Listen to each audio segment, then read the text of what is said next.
મિત્રો, હું અત્યારે રાજકોટ ઇન્ટરનેશનલ એરપોર્ટ ઉપર છું. હવે રાજકોટ ઇન્ટરનેશનલ એરપોર્ટમાં જે ઇન્ટરનેશનલ એરપોર્ટ માટેની જે સુવિધાઓ જોઈએ એનો સદંતર અભાવ છે. એસી બરાબર કામ કરતું નથી. ઘણી રજૂઆતો પછી ચાર્જિંગ પોઈન્ટ્સ એક બે જગ્યાએ મૂક્યા છે.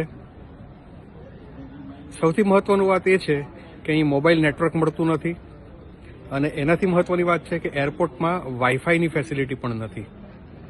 તો અહીંથી કોઈની સાથે કોમ્યુનિકેશન કરવું હોય તો કેટલું મુશ્કેલ બની શકે. જ્યારે આપણે ઇન્ટરનેશનલ એરપોર્ટની વાત કરીએ છીએ ત્યારે એમાં કેટલી બધી સુવિધાઓ હોઈ શકે છે અને હોવી જોઈએ.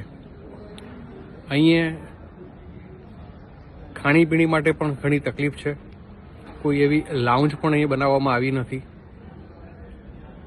તો આ બધી સુવિધા રાજકોટના નાગરિકોને ક્યારે મળશે? જ્યારે અમે ઇન્ટરનેશનલ એરપોર્ટ રાજકોટ એવું જ્યારે આપણે જોરશોરથી એનો પ્રચાર કરતા હોઈએ તો એની બેઝિક જે પાયાની સુવિધાઓ છે એનો પણ સદંતર અભાવ હોય તો આપણે એને કઈ રીતે ઇન્ટરનેશનલ એરપોર્ટ કહી શકશું?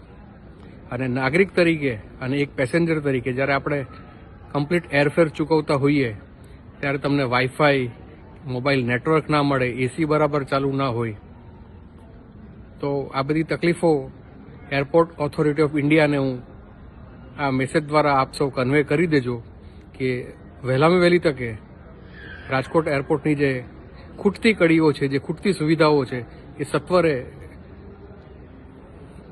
અહીં ઉપલબ્ધ કરાવે. જય ભારત, જય હિન્દ.